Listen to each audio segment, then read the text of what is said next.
Key battles of the Civil War, America's bloodiest conflict. The firing on Fort Sumter in South Carolina on April 12, 1861 was the first battle of the Civil War and signaled the start of the long war between the North and the South.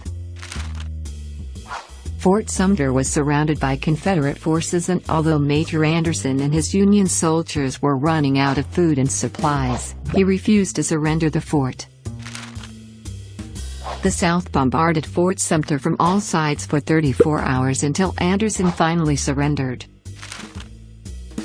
The Battle of Antietam Creek, Sharpsburg, Maryland, took place on Sept. 17, 1862 and basically ended in a drawdown. It was the bloodiest single day in American history and turned back General Robert E. Lee's first northern invasion. Since Lee had retreated back to Virginia, President Lincoln used this victory to announce his Emancipation Proclamation.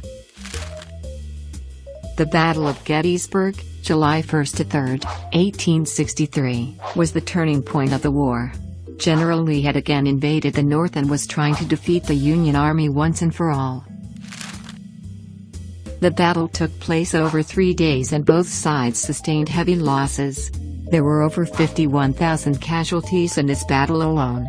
The Union Army won the Battle of Gettysburg, destroying Lee's hope of carrying the fight to the North.